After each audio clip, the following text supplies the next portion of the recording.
El deseo pecaminoso no aparece de la nada, sino que tiene una raíz espiritual profunda. Quería seguir como un poco con el tema que estuvimos hablando en el último, que fue como todo lo de la concupiscencia, basado en Santiago, que lo voy a leer otra vez para tenerlo presente, sino que cada uno es tentado cuando de su propia concupiscencia es atraído y seducido. Y dijimos que la concupiscencia es un deseo intenso, apasionado y desordenado. Entonces, esto, lo que hablábamos del proceso, que es que el deseo nace dentro nuestro, el deseo crece, el deseo nos domina y finalmente nos destruye. Es decir, que el verdadero problema no es el pecado en sí, sino que es el deseo que alimenta que hagamos eso. O sea, que pequemos al final, ¿vale? Y hoy quería entrar como un poco más en los deseos pecaminosos, que es la batalla que nace dentro también, o sea, va como un poco ligado a todo este tema que ya compartimos, pero mucho más extenso y como desde otro punto y otra perspectiva. Quería hacer énfasis en que la premisa de todo esto es que es una de las estrategias más sutiles y más efectivas del enemigo, que realmente es eso lo que hablábamos, no es atacarte desde fuera, sino que es despertar algo dentro de ti. Es decir, que Satanás no necesita obligarte a pecar, sino que le basta con alimentar un deseo mal dirigido. Y la raíz del deseo pecaminoso, que esto es lo más importante, viene de la insatisfacción, es decir, lo que tengo en mi vida no es suficiente, o bien de la ingratitud, lo que Dios ya me ha dado o lo que tengo no lo valoro. Cuando estás en queja, no estás en agradecimiento, entonces cuando empiezas a agradecer, la queja se esfuma, cuando empiezas a agradecer, empiezas a ver las bendiciones y no solo agradecer lo bueno o lo que nos parece bonito y positivo, sino todo, ¿no? Lo malo, lo negativo, el sufrimiento, que esto básicamente más lo he aprendido con Dios, ¿no? Es decir, agradezco absolutamente todo lo que pasa, no lo que viene del enemigo, sino nuestras circunstancias, todo lo que nos está mostrando, porque realmente yo de mi dolor estoy aprendiendo mucho, de mi enfermedad estoy aprendiendo mucho y me estoy acercando más a Dios. Entonces, cuando realmente no estamos como valorando lo que tenemos o no estamos poniendo el foco en lo que sí, es como que esa ingratitud nace sola. Y yo me he estado dando cuenta en mi día a día de todo lo que me quejo, en plan... Es como, incluso cuando quiero hacer cosas y de repente algo sale mal, ya estoy quejándome en vez de agradecer que, por ejemplo, esto me ha facilitado hacer otra cosa que quería o que me acerca más a Dios. No sé, como que he dicho, wow, es que es real, ¿no? Si no estamos pendientes, como que tendemos siempre a ver lo que nos falta, lo que no tenemos, lo que queremos, pero no está aquí ahora, lo que nos da miedo del futuro, pero no estamos como en ese agradecimiento de... Estoy respirando, o sea, estoy con Dios, estoy en esta vida, tengo las cosas básicas, ¿no? Puedo beber, tengo luz, tengo agua. Siempre pecamos porque cuando oramos es como siempre desde el yo, ¿no? O sea, Dios, necesito esto, Dios, ayúdame con esto, me pasa esto, como que siempre recurrimos a Él cuando estamos en crisis o cuando estamos mal, cuando necesitamos ayuda.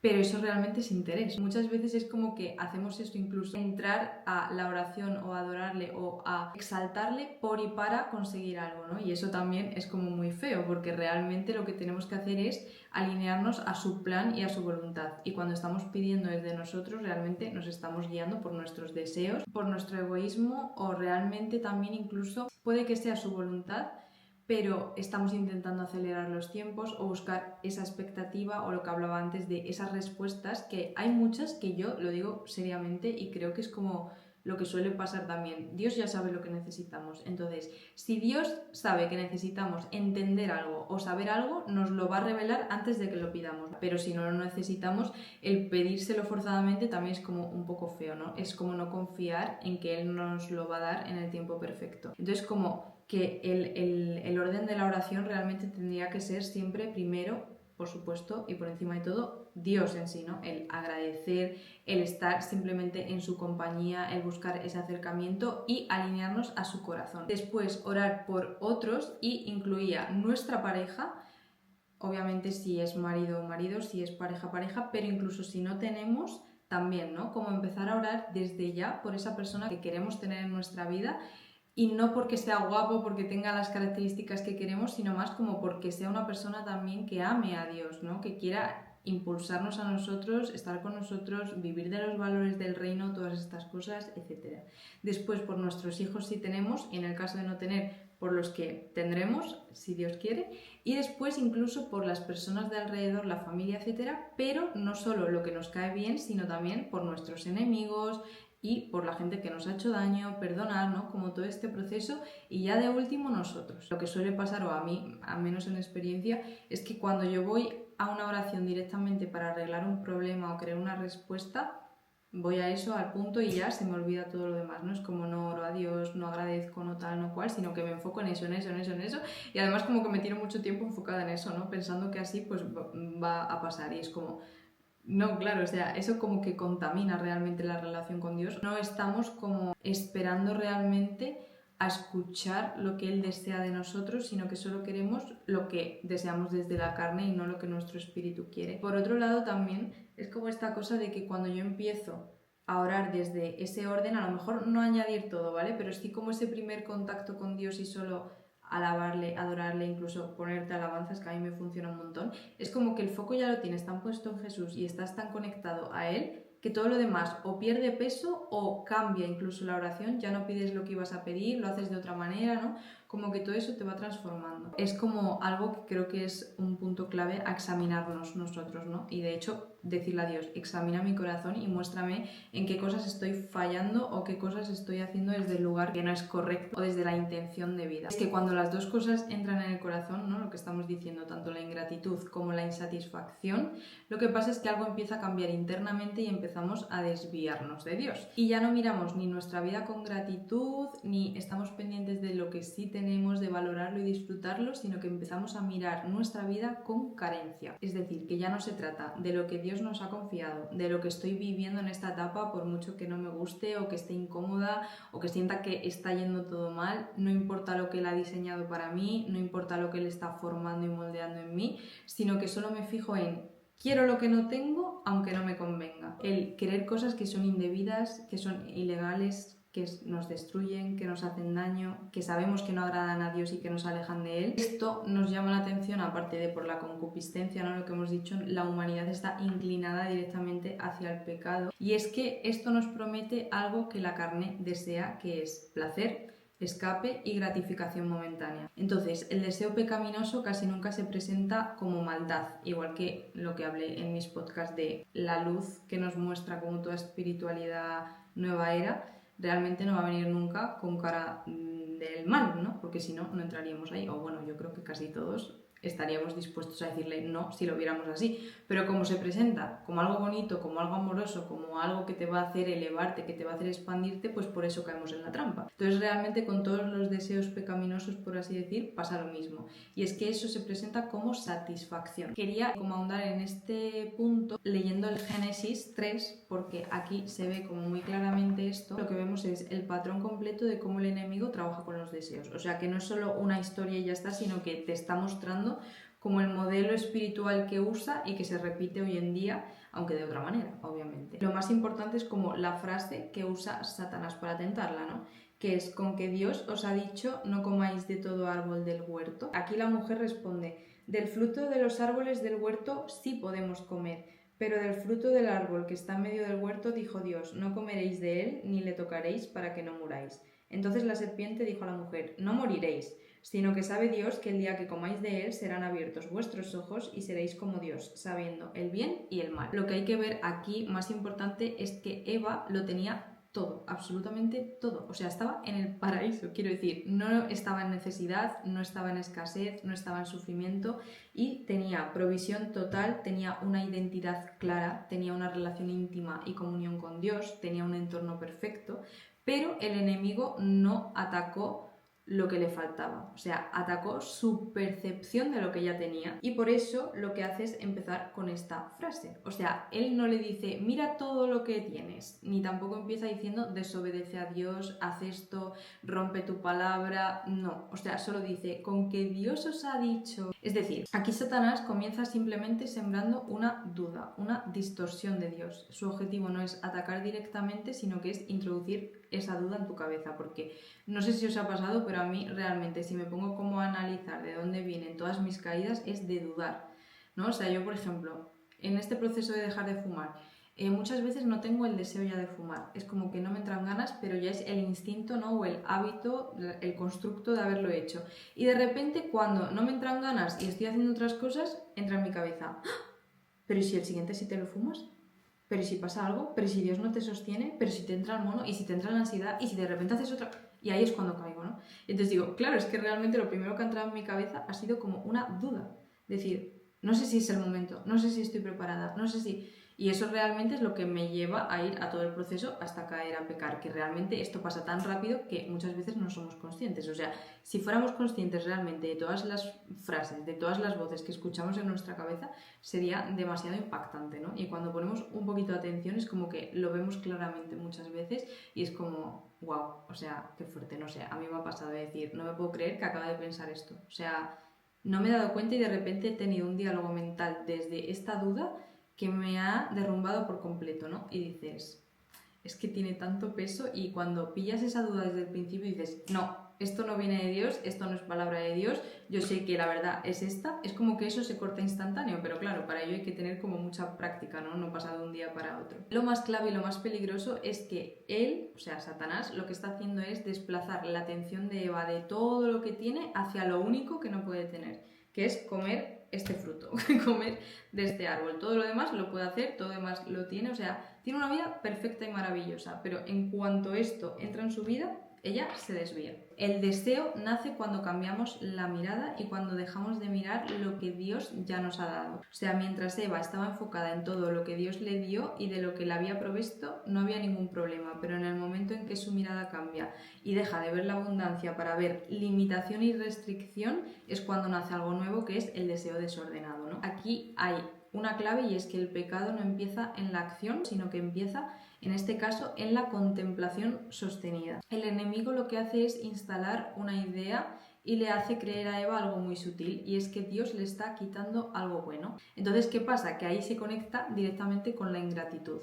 Porque cuando crees que Dios te está limitando, que te está restringiendo, que te está diciendo no hagas esto, es cuando empezamos a justificar desobedecerle y empezamos a hacer cosas pues que sabemos que nos alejan de él. Porque muchas veces ya no es ni siquiera que no lo sepamos, ¿no? Sino que lo sabemos, pero bueno, nos dejamos llevar o decimos no es tan malo, no pasa nada, etc. Esto pasa igualmente ahora, y es que no necesitamos estar mal para caer, solo necesitamos empezar a mirar lo que no tenemos, a compararnos, a desear lo que no es para nosotros. Y esto yo no sé si os ha pasado también, pero yo lo digo la primera. Ahora no tanto, obviamente, porque con Dios es como que estoy trabajando mucho estas cosas, pero siento que al final es algo del humano, ¿no? Por naturaleza. Entonces es lo típico de, tanto en redes sociales como en la vida normal. Ves la vida de otros y empiezas a desear eso. A mí me ha pasado con la interpretación, por ejemplo. Yo dejé todo el mundo interpretativo, todo el arte, todo, y estaba centrada en Dios, centrada en Dios, centrada en Dios. Ha sido abrir como un poco más esa puerta, ¿no? Y volver a ver vidas de gente que yo conocía, que está en el mundo artisteo, que está bailando con artistas, que está actuando, que no sé qué, que a mí me ha empezado a entrar otra vez este deseo de hacerlo, que lo compartí de hecho en redes, ¿no? Y sinceramente se lo entregué a Dios. Le dije, Dios, si es tu voluntad, muéstramelo, si es lo que quieres que haga, mándame algo, si es lo que quieres, pónmelo en mi camino. Y al día siguiente me apareció un casting y lo hice, ¿no? Pero igualmente era como esta dualidad en mi interior de, tío, dudo mucho de, ¿este deseo viene realmente de Dios y es su voluntad? ¿O simplemente es mi carne y es mi envidia, mi naturaleza humana, ¿no? De querer volver como a ese pasado? ¿El enemigo me está tentando para querer volver a eso porque era mucho más fácil y me alejaba más de Dios? O sea, tengo como un montón de dudas en la cabeza, ¿no? Y me ha hecho mucha gracia porque justo esta mañana, cuando estaba pensando en eso, me ha llegado un correo de mi representante como actriz, que no hablaba con él desde hace 3 años, o sea que no he trabajado con él nunca realmente, siempre he estado como en su cartera, pero no me ha conseguido nada nunca, y hoy me manda un correo. Entonces, claro, ha empezado otra vez como la cosa de, esto me lo ha mandado Dios, ¿no? Porque si ha sido así tan de locura, tiene que ser él, pero otra parte de mí me dice, no tiene por qué ser de Dios, ándate con pies de plomo, discernimiento, sabiduría, ¿no? Entonces estoy como un poco en esta dualidad. Bueno, este es un ejemplo básico, pero pasa con cualquier cosa. Luego, por ejemplo, también el ver una relación y empezar a anhelar algo fuera del tiempo de Dios, ¿no? Yo, por ejemplo, ahora digo, vale, yo de pequeña, con 25 años, ya quería estar casada, tener hijos, tener mi casa, X. Ahora tengo 28 y vivo con mis padres, no tengo pareja, no conozco a nadie directamente, en plan no es como que esté empezando nada, no tengo hijos, lógicamente, y estoy bien, o sea, estoy tranquila porque sé que estoy en los tiempos de Dios, una vez le he conocido, ¿no? Porque antes me agobiaba, me ansiaba eso y me daba mucho miedo el no llegar nunca a tener como esa vida que yo tenía de expectativa. Pero realmente mis deseos han cambiado, ¿no? Y se han ordenado con Dios. Ahora bien, yo ahora estoy conociendo a gente, por ejemplo, y claro, es como que todos están en esa fase de o están casados o tienen hijos o no, entonces como que me hablan mucho del tema y muchas veces es como, claro, es que tienen mi edad, incluso son más pequeños, ya tienen eso y entonces empieza a saltar mi insatisfacción, mi ingratitud y a empezar a anhelar esa relación ya, cuando realmente, si estoy mirando a Dios, sé que Él me lo va a dar en el momento perfecto, ¿no? Pero el estar como con la mirada afuera y a otras personas me desvía completamente, aunque yo no quiera y aunque conscientemente sepa lo que Él tiene preparado para mí es mejor, pero en ese momento es como que mi carne quiere, ¿no? Entonces hay veces que incluso peco de orar por eso, ¿no? Mándame a alguien ya, quiero a alguien ya, por favor, no sé qué. Y luego digo, no, sea tu voluntad, sea cuando tú quieras, pero realmente me pasa muy a menudo, ya no solo con este tema, sino como en general. O también el ver algo prohibido simplemente y empieza a parecer que no es tan grave. Y a mí esto me pasa, no voy a repetirme ya más con esto, con los vicios, los malos hábitos y todo, ¿no? Que es como, sé que está prohibido, sé que está mal, que me aleja, pero a la vez es como, bueno, no es tan grave, no pasa nada, me voy a enfocar en otras cosas primero. Y sé que estoy pecando mucho de eso, que realmente es algo que podría dejar mucho más fácilmente o cuando tome la decisión y punto, y que al final me estoy excusando, pero aún así, pues sigo cayendo, ¿no? Entonces, esto es como yo todo lo que hablo desde mi propia experiencia y desde mi caminar con Dios y de estar trabajándolo, porque yo, ni mucho menos, tengo como las cosas ya resueltas, perfectas, o sea, al contrario. Y el pensamiento empieza a cambiar, ¿no? Cuando vemos todas estas cosas y empezamos a pensar lo que ya he dicho, pues no pasa nada, o yo también lo quiero, o yo me lo merezco porque no lo tengo ya, estoy haciendo algo mal, me siento culpable, me empiezo a castigar. Es decir, que el enemigo no siempre te quita lo que tienes, sino que muchas veces te hace despreciarlo. Porque yo ahora mismo es como, claro, me está enseñando y mostrando lo que no tengo, pero no estoy como disfrutando de esta soledad, ¿no? De esta intimidad, en vez de aprovecharlo, disfrutarlo y agradecer ese tiempo sola que no voy a volver a tener en mi vida cuando tenga pareja, cuando tenga hijos, cuando tenga X, no voy a volver a vivir este momento ni este tiempo, lo esté desperdiciando y lo esté despreciando. Hay que tener como mucho cuidado con eso y por eso el énfasis tanto en vivir el ahora y en estar presente, no solo como decirlo algo bonito, sino estar todo el rato conectados con el ahora, porque este momento no se va a volver a repetir, ¿no? Y tanto lo malo pasa como lo bueno pasa. Y aquí hay que dejar claro también que Eva no cayó porque no amara a Dios. O sea, obviamente todos amamos a Dios, supongo, los que estamos aquí, y no es que pequemos o caigamos porque no le amamos, sino que caemos porque dejamos que nuestro deseo crezca sin control, que es lo que estábamos hablando antes de la concupiscencia. O sea, es un deseo descontrolado realmente. Es decir, que si no aprendemos a gobernar nuestros deseos, terminaremos deseando lo que nos destruye. Y aquí hay un problema, y es que vivimos en una generación que no sabe renunciar. O sea, hoy vivimos en una cultura que nos entrena para lo contrario del Evangelio y elimina la palabra no. Ya no solo en la espiritualidad moderna nueva era, sino en general la forma que tenemos de vivir, ¿no? O sea, todo ahora mismo es inmediato, es fácil, es accesible, es personalizado y eso ha debilitado algo esencial en nosotros, que es la capacidad de renunciar. Y esto es algo súper importante y yo no me había dado cuenta tampoco como hasta ahora el peso que tiene, y es que no podemos elegir correctamente si no sabemos renunciar a otra cosa. Y de esto hablaron en una prédica que vi hace poco, que me gustó mucho cómo lo explicó. Y era como la importancia de enseñar a los niños desde pequeños, y que eso es como deberían habernos enseñado también, ¿no? A renunciar y a saber elegir. Entonces él ponía el ejemplo de, no es lo mismo llevar a tu hijo a una heladería y decirle puedes coger todos los sabores que quieras, ¿no? O elige los que quieras, simplemente como el soltarlo así, a decirle, no, tienes que elegir un sabor. Entonces es como que el niño empieza a aprender que si elige un sabor tiene que renunciar a todos los demás. Pero si tú le dices, coge lo que quieras, como que no aprende ese discernimiento, ¿no? Y piensa que puede tener siempre todo lo que quiera. Y también ponía el ejemplo de Navidades, Reyes, cumpleaños, que es lo mismo. En vez de decir, pide todo lo que quieras, ¿no? ¿Cuántos regalos quieres? Todo lo que desees, aunque luego no se lo des, pero sí como el darle esa oportunidad de pedir todo lo que desea en vez de decirle, no, tienes que elegir 3 cosas. Entonces como que esa persona empieza a formar ese carácter, ¿no? Empiezas a decir, no, claro, ¿qué pongo primero? ¿Qué necesito más en este momento? ¿O qué me gusta? No, bueno, como un niño tampoco puedes pensar mucho desde lo que me conviene o lo que está bien, pero quiero decir, como que empiezas a tener las ideas mucho más claras que en vez de pensar o crecer con la idea de que puedes tener todo a la vez, porque luego nos lleva mucho a confusión y de hecho eso, la nueva era es mucho de todo, ¿no? O sea, nada es bueno ni malo, todo es neutro, todo vale, todo está bien, y entonces es como que realmente te enseña a, si me apetece esto lo hago, si disfruto esto lo hago, no pasa nada, si hago esto también puedo tener esto, puedo tener todo en la vida, y realmente Dios y la palabra nos dice todo lo contrario. Darnos cuenta de que cuando crecemos sin límites desarrollamos esa mentalidad tan peligrosa y es que puedo tener todo lo que deseo. Y a mí antes me pasaba mucho, sobre todo con el tema de, por ejemplo, acercarme a Dios, ¿no? Lo que estamos hablando otra vez, sí, voy a repetir. El tema vicios. Yo sé que cuando yo fumo me alejo de Dios y que yo tengo que renunciar a esto para acercarme a Él. No significa que me ame menos o que me ayude menos o que esté ahí si yo le entrego eso, ¿vale? No quiero confundir tampoco, pero sí como la idea de, claro, es que realmente si yo no cumplo con sus mandamientos, con su palabra y con todo, ¿no? Y soy fiel a Él y tengo confianza, me estoy alejando de Él. Entonces, no puedo tener las dos cosas a la vez. Sé que cuanto yo más estoy con esto, más me alejo de Él, ya no solo en mi relación, sino de hacer cosas que sé que me está mandando a hacer, ¿no? Porque ya empiezo con excusas, empiezo con tal, una cosa me lleva a la otra y acabo en un círculo vicioso del que estoy siendo incluso consciente, pero por no aprender a renunciar antes, ahora me cuesta mucho renunciar a eso que me hace mal. Hay como una idea y es que cuando la vida nos dice que no o nos exige renunciar o aparece cualquier tipo de restricción o de límite, no lo aceptamos, lo cuestionamos, lo redefinimos, lo rompemos, nos frustramos, nos rebelamos y acabamos pecando.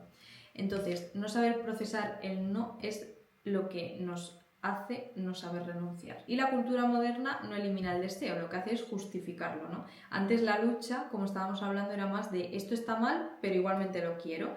Y ahora se ha convertido en una lucha de si lo siento, si me fluye, si me apetece, entonces está bien o es correcto. Y esto encaja perfectamente con muchas corrientes. Nos enseñan cosas como escucha tu interior, sigue lo que sientes, no te niegues nada, expándete, no te limites, estás aquí para disfrutar y hacer lo que quieras. Y eso obviamente suena muy bonito, como hemos dicho antes, parece luz, pero no es luz, no todo lo que brilla es oro. Y hay un problema muy profundo aquí porque elimina completamente el concepto de la renuncia. Y si no hemos aprendido a renunciar nunca y luego llega una espiritualidad que nos dice no te limites, no te niegues nada, haz lo que sientes, siga tu corazón, que es lo más peligroso y lo más engañoso, todo lo que deseas es válido, tú eres suficiente en ti mismo. Lo que pasa es que todo eso refuerza el problema que ya tenemos, ¿no? Que es vivir sin límites internos y por lo tanto tampoco podemos poner límites externos. Que esto pasa un montón, yo no sé eso, si habréis vivido la misma experiencia o no, pero a mí me pasaba mucho y me sigue pasando sin darme cuenta de tener como de repente estas ideas de a lo mejor hoy me siento mal, no me apetece hacer esto, así que no lo hago. Hoy no tengo ganas de orar y acercarme a Dios o leer su palabra, así que no lo hago. Y como ese momento de todavía mi interior a veces funciona con ese programa de no, es que si no me apetece y no me fluye, no me voy a obligar. O es que si no me apetece quedar con esta persona o servir este día, pues ¿por qué voy a tener que ir? No quiero hacerlo desde el lugar contrario, no tal. Y Jesús es todo lo contrario, ¿no? Es obediencia, es olvida lo que piensas, olvida lo que sientes y aún así actúa. Entonces es como, wow, realmente no me he dado cuenta de hasta qué punto se ha quedado grabado eso en mí, que aunque ya lo que he dicho antes, como que conscientemente sé que no funciona así y que la vida así me está destruyendo, igualmente sigo actuando desde ese punto, porque se ha quedado como muy marcado, mucho de tantas veces que he escuchado como todas estas frases, ¿no? Entonces, pues es como también un peligro, realmente. Y lo que decía es que el mensaje de Jesús nunca fue a todo lo que sientes. Obviamente, eso no viene en ningún momento en la palabra. Fue lo que podemos leer en el Evangelio, que lo voy a buscar un momento, esto. En Lucas 9:23 podemos leer: si alguno quiere venir en pos de mí, niéguese a sí mismo, tome su cruz cada día y sígame. Que este versículo lo conocemos todos, espero. Entonces, esto, si nos damos cuenta, es radicalmente opuesto a todo lo que hemos visto hasta ahora de las frases que nos enseñan, ¿no? No dice síguete a ti mismo, sino niégate a ti mismo. Y no dice haz lo que sientes, sino que dice toma tu cruz y sígueme. Es decir, que no es complacernos, sino que es negarnos a nosotros mismos. No es seguir nuestros deseos, sino que es someterlos a Dios. Y no es hacer nuestra voluntad, sino rendirnos a la voluntad del Padre. Entonces, el problema de fondo es confundir el deseo con la verdad. Y hoy mucha gente vive así. Yo viví así también, que es si lo siento, es verdad absoluta. Si lo deseo, lo necesito, lo quiero y lo tengo que tener. Si me hace feliz, está bien. Si me gusta, es correcto. Pero esto bíblicamente no es verdad. Entonces hace mucho daño. Y un ejemplo claro también para aterrizar como todo esto es en el día a día. Yo, por ejemplo, me siento enfadada y lo primero que me sale, que me nace, el impulso es atacar a esa persona o contestar mal o reaccionar de manera que no debería, pero eso no quiere decir que esté bien, ¿no? O, por ejemplo, deseo algo indebido, pero no significa que deba tomarlo, que deba hacerlo, que deba llevarlo a cabo. O por ejemplo, me apetece algo, pero no significa que me conviene. El otro día lo que comentaba, a mí me apetece quedar con este amigo que conozco desde hace mucho, que ha vuelto, que parece que Dios me ha enviado, pero sé que no me conviene porque lo único que busca es sexo. Entonces, si yo ya he hecho un compromiso con Dios y conmigo misma de no voy a tener relaciones sexuales fuera del matrimonio, que madre mía, yo lo pienso y digo, pero bueno, lo he hecho, es como, claro, sé que si quedo con esa persona, por todo lo que me une a él y por todo lo que tal y por lo débil que estoy todavía en mi fundamento y en mi base con Dios, a lo mejor me puede llevar a un lugar que no quiero, entonces, ¿para qué directamente me voy a exponer a eso, no? O sea, muchas veces es como que pensamos que tenemos que ser fuertes y decir, no, hombre, yo puedo estar en cualquier lugar con un montón de tentaciones o ir a ese sitio o quedar con esta persona aunque sé que no me conviene, etc, etc, y aún así resistir, ¿no? Como que el poder está en resistir una vez llego a la tentación, pero es que muchas veces es lo contrario, es decir, no me voy a exponer a eso directamente, ¿no? O sea, voy a ser inteligente y no me voy a meter en la boca del lobo porque sé lo que puede pasar. Entonces muchas veces como tener ese pie de plomo y no dejarnos llevar directamente por ello. Resumidamente, no todo lo que deseo o todo lo que siento es guía, porque muchas veces es una prueba. No es que Dios te ponga la prueba como tal, pero sí es una prueba hacia tu carácter, tu disciplina, tu discernimiento y tu relación con Dios. Y cuando eliminamos la renuncia de nuestra vida pasan dos cosas, y es que nuestra carne toma el control y nuestra vida espiritual y la relación con Dios se debilita, porque seguir a Dios implica constantemente decirme no a mí para decirle sí a Él. Y aquí algo clave es que la fe se involucra mucho en esto, porque una fe sin renuncia no es fe y es autoengaño espiritual. El problema no es que tengamos deseos, sino que el problema es cuando creemos que todos nuestros deseos deben ser obedecidos, porque el que no aprende a decir no a sí mismo terminará diciéndole no a Dios. Y no todo lo que es malo en tu vida empezó siendo algo malo, porque hay cosas que parecen inofensivas, que esto también lo comenté en lo de la concupiscencia, que son cosas como redes sociales, el juego, el deporte, amistades incluso, o sea, la música secular, todas estas cosas parece que no es mala, no es pecado en sí obviamente, pero sí llega a un punto donde lo que no era malo empieza a ocupar el lugar que le pertenece a Dios. Y eso no es neutral, o sea, eso ya sí que es peligroso. ¿Por qué? Porque nos roba tiempo de enfoque, nos roba tiempo de intimidad, nos roba hambre espiritual. O sea, cuanto yo más me alimento del mundo, menos me alimento de Dios. Y aunque parezca que podemos alimentarnos de las dos cosas, ¿no? Pues realmente no. Y a mí esto me pasaba, por ejemplo, con leer la palabra. Lo subí en un vídeo en TikTok hace un montón. Bueno, primero alimento mi carne, ¿no? O sea, yo por la mañana me levanto y lo primero que me pide mi carne es un café, no sé qué, no sé cuántos. Y eso me lleva a tener un tipo de hábitos, un tipo de relación con Dios, un tipo de oración, un tipo de lectura de la Biblia. Ahora bien, si yo me alimento de lo primero, lo que desea mi espíritu, que es ir a Dios, ir a su palabra, orar, entrar en intimidad con Él, todo lo que hago después también cambia. Incluso ya no deseo el café, porque ya me he alimentado de lo que realmente me nutre. Entonces ya no necesito este otro alimento, ¿no?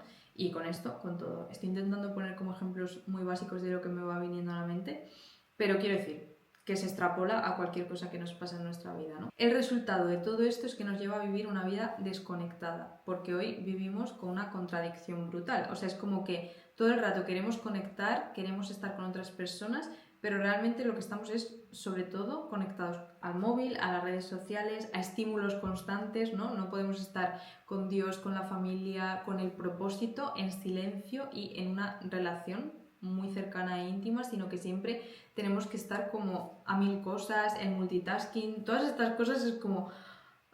en verdad a mí me agobian un montón, ¿no? Yo lo pienso y digo, ojalá no hubiera vivido en esta época, ojalá no hubiera redes sociales, no hubiera nada de esto, ahora sí me tengo que adaptar, ¿no? Como este punto de, bueno, uso las redes porque sé que puedo usarlas a mi favor y para lo que yo deseo, que es llevar la palabra, pero realmente en otras cosas es como que me agobian y me dan mucha más ansiedad de lo que me gustaría, ¿no? Realmente la actualidad es un poco abrumante. De hecho, el otro día me dijeron una cosa que fue como, claro, estamos usando también incluso tanto la inteligencia artificial o el estar comiendo alimentos que están como muy tocados, ¿no? Con muchas cosas que realmente todo eso nos apaga, ¿no? Realmente, no pensamos, no nos alimentamos bien, no estamos conectados con Dios. Entonces, quieras o no, es como que la suma de todo al final, yo hay días que veo mi vida y digo, es que voy en piloto automático completamente en todo, sigo haciendo como las mismas cosas porque las redes sociales me incitan a ir más rápido, estoy todo el rato como el hacer, crear, producir, y digo, ¿y cuándo he estado con Dios? No he estado con Dios en todo el día, ¿no?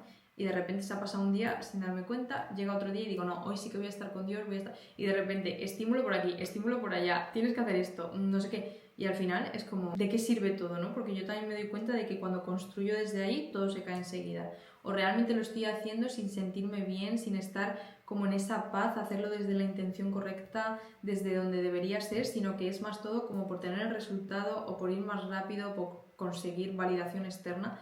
Entonces es como, wow. Realmente en un estudio, no sé dónde lo vi, fue en una prédica también como sobre este tema, que aunque parezca mentira, todo esto, o sea, el vivir tan estimulados y con las redes, el móvil, todo eso, o sea, que al final es llevarlo a que es una vida gobernada por nuestra carne y no por nuestro espíritu, produce un montón de cosas que es que os lo voy a leer porque me quedé impactada, o sea, está comprobado un rollo con estudios médicos, ¿vale? Esto simplemente produce estrés constante, impulsividad, relaciones superficiales o dañadas, vacío existencial, tristeza sin explicación, ansiedad e incluso pensamientos suicidas. Y todo comienza con algo aparentemente pequeño. Quiero hacer lo que me apetece y no lo que debo. O sea, es muy fuerte. Yo cuando vi esto dije, me encantaría ver el estudio porque no lo he leído en profundidad, pero es que es totalmente así. O sea, si nos damos cuenta da miedo, como la sociedad en la que vivimos, de que la depresión cada vez baja más el rango, ¿no? Lo estaba hablando el otro día con una chica que quedé y era como que hace unos años, no me acuerdo cuántos, no voy a poner números, todo me lo voy a inventar porque no me lo sé, pero como que hace 40 años la depresión, la ansiedad y todo eso empezaba a pasar en personas pues de 50, de 60, luego empezó a bajar a 40, luego a 30 y ahora el mayor número de depresión está en gente de 20 años o así, y es como, claro, es que es por todo lo que vivimos, ¿no? Ya no es porque la vida vaya peor o porque haya más sufrimiento, que también en algunos casos y de alguna manera, pero es por todo este estímulo constante, por las redes, por la inteligencia artificial, por esta prisa, prisa, prisa, ¿no? Me hizo mucho que pensar, y yo la primera porque yo he estado muchos años en depresión y ansiedad, y es lo peor del mundo, ¿no? Porque al final, obviamente, es cuando no estás con Dios, porque yo cuando estoy con Dios es como que todo eso se aligera mucho y aunque siga teniendo como esa inclinación a la depresión o a la ansiedad, no lo vivo para nada como antes. Pero es como, ostras. Entonces, una de las armas más poderosas del enemigo hoy es esta precisamente, porque no necesita destruirnos con cosas súper grandes o con ataques sobrenaturales, ¿no? Por así decir, sino que le basta simplemente con que tengamos falta de disciplina, falta de orden, falta de dominio propio, de estructura, de discernimiento, de sabiduría. Y eso produce una vida sin dirección. Es decir, una persona sin dominio propio lo que pasa es que no sostiene decisiones, no mantiene hábitos, no persevera, no crece espiritualmente y eso lo que va haciendo poco a poco es que termine viviendo al ritmo del mundo y no al ritmo de la palabra de Dios. Y el problema no es que el enemigo tenga poder sobre nosotros, sino que el problema es que nuestros deseos tienen más poder que el espíritu. Y me gustaría poner por último algunos ejemplos de círculos viciosos que son como muy reales con su progresión, ¿no? Desde el deseo que lleva a la acción, que lleva a la consecuencia y que lleva a la esclavitud. Esto lo voy a leer tal cual, ¿vale? Porque es como muy determinante. Entonces, primero está el ciclo de la procrastinación, que es muy común hoy en día y, vamos, repito, aquí yo la primera. Y es, no tengo ganas ahora, no me apetece hacer esto. Entonces, no hacemos lo que debemos hacer, ya sea estudiar, trabajar, orar, leer la palabra, salir a pasear, servir, socializar, cualquier cosa. Y lo que pasa es que vamos acumulando responsabilidades, de ahí nos sentimos más abrumados, aparece el estrés, buscamos un escape, que esto puede ser el móvil, una serie, música, distracción, cualquier cosa. Perdemos aún más el tiempo, nos sentimos más culpables, baja nuestra autoestima y volvemos a procrastinar. Entonces, el deseo de evitar el esfuerzo termina creando una vida mucho más pesada. Después está el ciclo de las pantallas o de la dopamina, que es el típico de solo un rato más, ¿no? Estoy scrolleando que yo pensaba que esto no me pasaba, pero de repente ha sido como he tenido unos días de ver un vídeo, ver otro y decir, ay, me encanta, voy a ver más, voy a ver más, ay, voy a buscar inspiración para subir yo, ay, voy a buscar un tema de no sé qué, voy a desarrollar tal. Y entonces una cosa me va llevando a la otra y cuando me quiero dar cuenta llevo 3 horas con el móvil y no he hecho nada. ¿No? O sea, bueno, he hecho, pero no lo que debía hacer. Entonces, ahí estamos consumiendo también contenido constantemente y lo que hace es que perdemos la distracción y la concentración, nos cuesta estar en silencio, nos desconectamos de Dios, nos aburrimos de lo espiritual, necesitamos más estímulo, aumentamos el consumo y nos sentimos más vacíos. Es decir, cuanto más te llenas de estímulo, más vacío te sientes por dentro.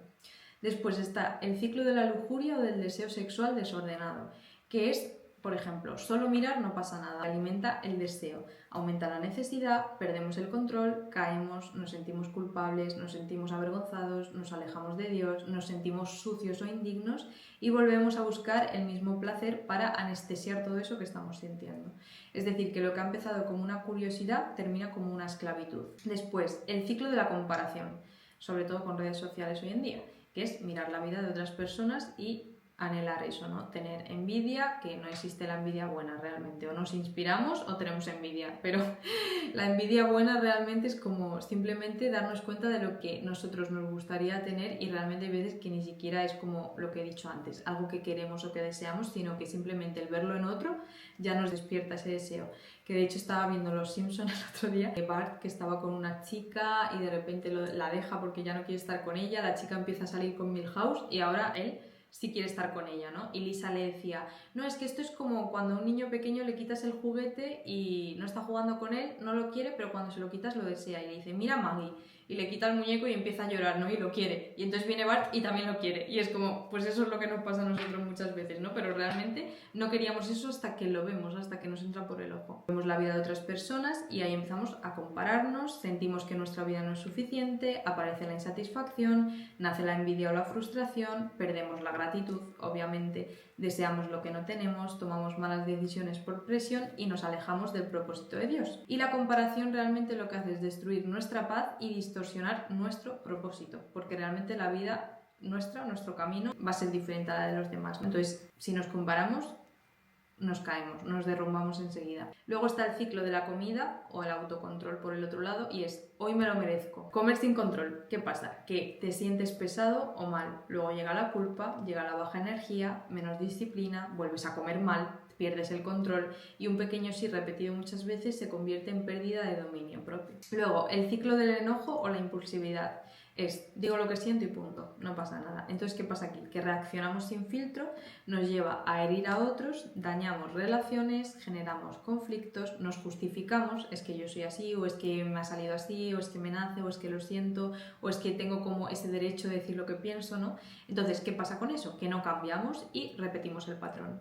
Y la falta de dominio en un momento puede romper relaciones que tardaron años en construirse. Y por último está el ciclo espiritual, que es muy importante, obviamente, y es hoy no oro, o hoy no leo la palabra, o hoy no me acerco a Jesús, porque no quiero y no pasa nada. Entonces, ¿qué pasa? Que ahí descuidamos la relación con Dios, nos enfriamos espiritualmente, perdemos sensibilidad, nos cuesta más obedecer, empezamos a ceder en pequeñas cosas, el pecado se acaba normalizando, nos sentimos lejos de Dios y dejamos de buscarle. Entonces, la caída nunca es repentina, sino que siempre es progresiva, ¿no? Va como poquito a poco. Y después de todo esto ya, que tenemos como un montón, cierro con esto y es que tenemos que entender algo fundamental y es que la lucha no es externa, sino que es más interna. Y en Gálatas 5:17 leemos: porque el deseo de la carne es contra el espíritu y el del espíritu es contra la carne, y estos se oponen entre sí para que no hagáis lo que quisierais. Esto significa que dentro de nosotros hay dos fuerzas siempre, ¿no? Está una que quiere agradar a Dios y cumplir con su voluntad, confiar, tener fe, seguir su palabra, y la otra que quiere satisfacer la carne y no están de acuerdo, o sea, se oponen completamente siempre, constantemente, ¿no? De hecho lo dice tal cual, o sea, estos se oponen entre sí para que no hagáis lo que queráis. Entonces, como dije en el encuentro pasado, hay mucha gente que piensa que la guerra espiritual es solo reprender demonios, orar, declarar, ¿no?, en contra de ellos. Pero no es solo esto, sino que no podemos vencer afuera lo que no estamos enfrentando dentro. Entonces, cuando no tenemos disciplina y autodominio, fuera tampoco vamos a tener poder, por así decir. Y esto es lo que voy a entablar más en el siguiente Zoom. Terminando, la disciplina es la respuesta que nadie quiere, pero todos necesitamos. Porque esto es como que no suena muy espiritual la disciplina, pero lo es profundamente. Porque disciplina es escoger lo mejor por encima de lo que yo quiero. No es negar que queremos algo, sino decidir que eso no nos gobierna y no dejarnos caer, no pecar realmente, no ser tentados por ello y dejarnos seducir. Quiero comer algo que no me conviene, pero elijo mi salud o elijo esa paz a largo plazo. Yo ya sé que si como ciertas cosas, mañana me va a doler la barriga, mañana voy a estar mal, mañana no sé qué, mañana no sé cuántos. Entonces, ¿qué elijo? ¿El placer instantáneo de comer esto que deseo ahora o elegir mi salud y estar bien mañana? Por ejemplo, el ceder al deseo sexual en vez de elegir la obediencia o querer hacerlo fácil en vez de elegir lo correcto. O sea, nosotros somos lo que estamos decidiendo constantemente. Y lo que decidimos en lo pequeño también es lo que va a definir quiénes somos en lo grande. Y no querer como directamente decir no al pecado más grande que tenemos, ¿no? O intentar luchar contra eso que tenemos como aquí clavado, que es lo más importante para nosotros, sino hacerlo en el día a día para luego poder con tentaciones fuertes, con un pecado repetitivo, con una decisión importante. Y vamos, resumiendo, la falta de dominio en lo pequeño se convierte en una derrota en lo grande. Y por último, la disciplina no es un momento, sino que es un entrenamiento. Esto es clave, ¿vale? O sea, la disciplina no es un botón, igual que el cambiar el pensamiento de golpe. No es como, clic, ahora ya no pienso más negativo, clic, ahora ya no escucho al enemigo, clic, ya tengo disciplina. No, es un proceso. Y de hecho, el último versículo que quiero leer es el de 1 Corintios. ¿No sabéis que los que corren en el estadio, todos a la verdad corren, pero uno solo se lleva el premio? Corred de tal manera que lo obtengáis. Todo aquel que lucha, de todo se abstiene, ellos a la verdad, para recibir una corona corruptible, pero nosotros una incorruptible. Así que yo de esta manera corro, no como la aventura, de esta manera peleo, no como quien golpea el aire, sino que golpeo mi cuerpo y lo pongo en servidumbre, no sea que habiendo heraldo para otros, yo mismo venga a ser eliminado. Aquí resumidamente lo que Pablo dice es que hay que entrenar el cuerpo como un atleta. ¿Y un atleta qué hace? Entrena sin ganas, repite lo básico, se mantiene constante. Y nuestra vida espiritual funciona igual. No siempre vamos a tener ganas de orar, por ejemplo, o de leer la palabra, no siempre vamos a tener ganas de obedecer, no siempre vamos a tener ganas de hacer lo correcto, pero no se trata de tener ganas, sino que se trata de entrenamiento y de sobreponer esa decisión, esa firmeza, esa seguridad por encima de lo que yo quiero, lo que yo deseo, lo que me apetece en el momento, ¿no? Y la guerra diaria es decir no, porque todos los días obviamente nuestra carne va a decir quiero esto y somos nosotros los que tenemos que decir no. La carne va a decir sí y nosotros tenemos que decir no voy a caer. O sea, es una guerra constante. A lo mejor hay un punto en el que ya es como mucho más fácil, pero realmente eso nunca se va a ir, ¿no? O sea, la tentación no va a desaparecer, el enemigo no desaparece, lo que se calma es como nuestro deseo de la carne y seguir alimentando eso. Cuanto más lo alimentamos, más grande se hace, más poder tiene sobre nosotros. Os dejo con una frase súper importante que escuché el otro día y me encantó y es: tengo ganas, pero también tengo dominio propio. Hacer eso es madurez, ¿no? O sea, elegir el dominio propio por encima de lo que yo quiero, lo que deseo, no es negar el deseo, sino que es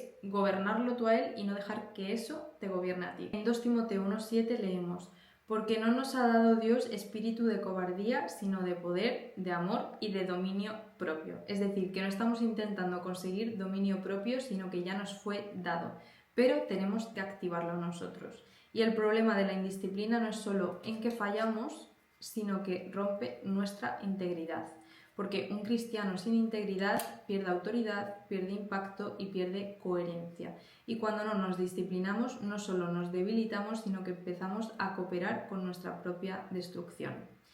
Y el problema no es un deseo puntual, sino que es el patrón que ese deseo crea en nuestra vida. Porque lo que hoy parece una pequeña decisión, mañana puede convertirse en una cadena y no tener fin, convertirse en un ciclo que no sabes cómo cortar, y lo más peligroso obviamente no es caer una vez, sino que es construir una vida donde siempre caemos en lo mismo. No se trata de que seamos perfectos, ¿no? O que hagamos todo bien, sino que se trata de que salgamos de aquí, yo también, decididos a empezar a decir no, a empezar a disciplinarnos y a empezar a desarrollar ese dominio propio, incluso a pedírselo a Dios. Dios, dame más fe, enséñame a tener disciplina, enséñame a tener dominio propio. A mí hay una oración que me ha estado ayudando mucho, me la tengo ahí en un post-it en mi espejo y me la digo todos los días, y es esta: Señor, no quiero seguir viviendo guiado por lo que siento.